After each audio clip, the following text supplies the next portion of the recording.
Oke, kali ini saya akan mempresentasikan mata kuliah komputasi bergerak,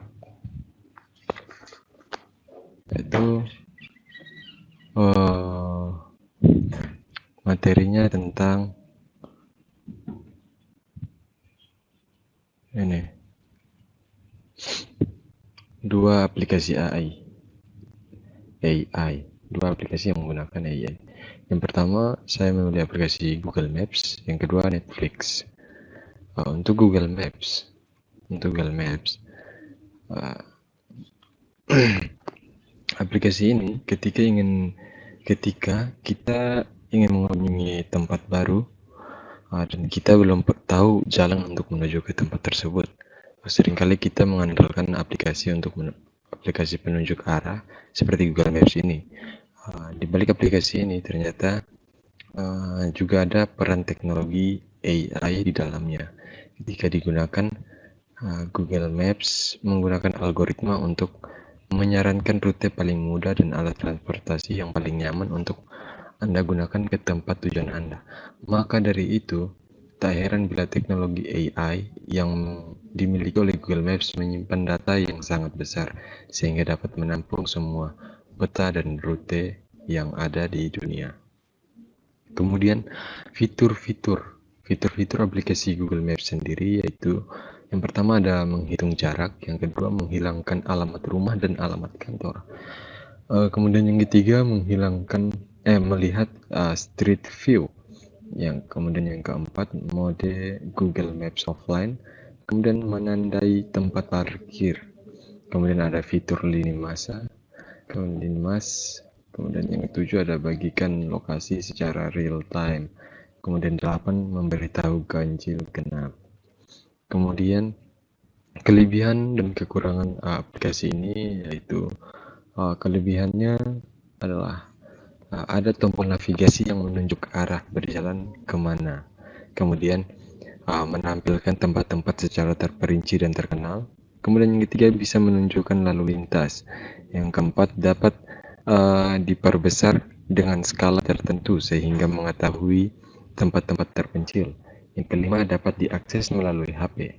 Kekurangan aplikasi ini ada beberapa tempat yang belum dipetakan dalam Maps. Kemudian yang kedua tidak up to date dalam memetakan tempat-tempat terbaru.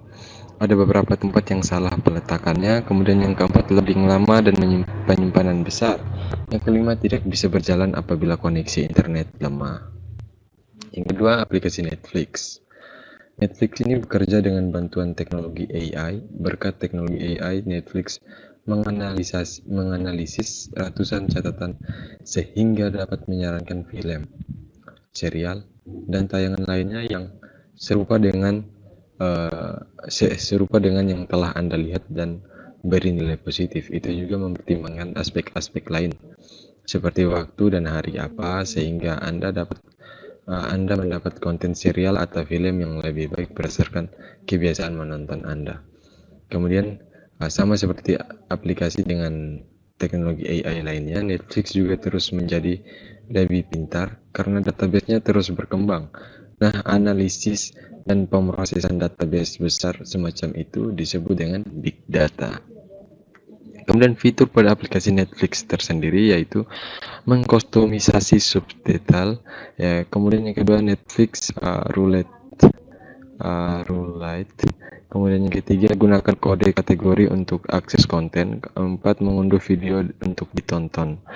Kita bisa mengunduh video, kemudian kita bisa menontonnya untuk ditonton nanti. Kemudian yang kelima fitur deskripsi audio. Yang keenam memberi password pada akun Netflix.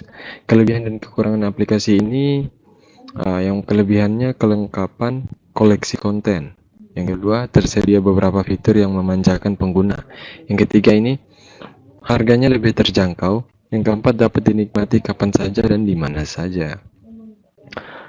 Namun kekurangan aplikasi ini yang pertama harus menggunakan kartu kredit, harus memiliki akses internet yang cepat dan stabil. Yang ketiga kualitas video tidak stabil. Jadi untuk para pengguna Netflix harus harus memiliki akses internet yang cepat dan stabil. Jika tidak, maka ya